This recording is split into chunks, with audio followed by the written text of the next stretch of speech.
കായംകുളം മിസ്പ പരിശീലന കേന്ദ്രത്തിന്റെ 21ാമത് വാർഷികവും രക്ഷകർത്തൃ ദിനവും നടന്നു. വാർഷിക പൊതുയോഗം രമേശ് ചെന്നിത്തല MLA ഉദ്ഘാടനം ചെയ്തു.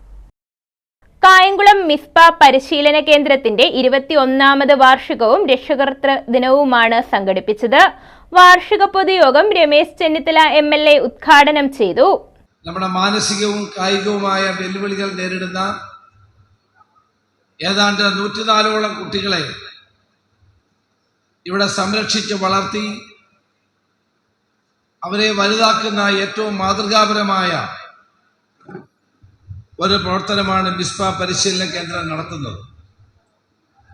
ഞാൻ ഈ പരിപാടിക്ക് വരാനുള്ള കാരണം എൻ്റെ നിയോജകമണ്ഡലമായ ഹരിപ്പാട് ഇതുപോലെ മാസ്റ്റർമാരോ ആരും ഒരു സ്ഥാപനവും തുടങ്ങാത്തത് കൊണ്ട് കുട്ടികളുടെ സംരക്ഷണത്തിന് വേണ്ടി ഞാൻ തന്നെ ഒരു സ്ഥാപനം തുടങ്ങി. അതിൻ്റെ പേര് സബർമതി എന്നാണ്. ഏതാണ്ട് 110ഓളം കുട്ടികൾ അവിടെ മാനസിക കായിക വെല്ലുവിളികൾ നേരിടുന്ന കുട്ടികൾ അവിടെ പഠിക്കുന്നു. എല്ലാ ദിവസവും രാവിലെ ഇവിടെ താമസിക്കുന്നു. ഞങ്ങളവിടെ എല്ലാ ദിവസവും രാവിലെ കുട്ടികളെ കൊണ്ടുവരികയും വൈകിട്ട് അതുപോലെ തിരിച്ചു അവരുടെ വീടുകളിൽ കൊണ്ടുപോവുകയാണ് ചെയ്യുന്നത്.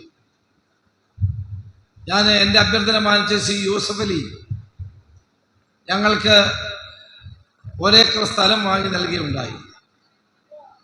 എൻ്റെ സുഹൃത്തുക്കളും അഭ്യുതകാംക്ഷികളുമാണ് അവിടെ CSR ഫണ്ട് ഉപയോഗിച്ച് കെട്ടിടം, താൽക്കാലിക കെട്ടിടം ഞങ്ങൾക്ക് പണിഞ്ഞിട്ടുണ്ട്. വിവിധ മേഖലകളിൽ പ്രാഗൽഭ്യം തെളിയിച്ച ഭിന്നശേഷി കുട്ടികളെ ഭിന്നശേഷി കമ്മീഷണർ ജസ്റ്റിസ് SH പഞ്ചാബകേശൻ ആദരിച്ചു. വാർഷികത്തോടനുബന്ധിച്ചുള്ള വിവിധ ചാരിറ്റി പ്രവർത്തനങ്ങളും നടന്നു. 8 മുതൽ +2 വരെയുള്ള ക്ലാസുകളിൽ പഠിക്കുന്ന 250 കുട്ടികൾക്ക് ചാർലി അബ്രോ ബാംഗ്ലൂർ പഠനോപകരണങ്ങൾ വിതരണം ചെയ്തു. 100-ൽ പരം കുടുംബങ്ങൾക്ക് Kayamkulam municipal chairperson P Sasikala അരി വിതരണം ചെയ്തു. കഴിഞ്ഞ 1 വർഷത്തെ പ്രവർത്തന റിപ്പോർട്ട് പ്രിൻസിപ്പൽ ശോഭ സതീഷ് അവതരിപ്പിച്ചു. മിനി ശാമുവേൽ അധ്യക്ഷത വഹിച്ചു. New India Bible Church president NC Joseph അനുഗ്രഹ പ്രഭാഷണം നടത്തി. ജെയിൻ മാത്യു, ചാർലി അബ്രോ, അരുൺരാജ് എന്നിവരെ ചടങ്ങിൽ ആദരിച്ചു. School director B Saji, school principal Shobha Satheesh, Palamuttath Vijayakumar, Keshunath, Noufal Thaha, Varghese Baby തുടങ്ങിയവർ പങ്കെടുത്തു. തുടർന്ന് കുട്ടികളുടെ വിവിധ കലാപരിപാടികൾ നടന്നു.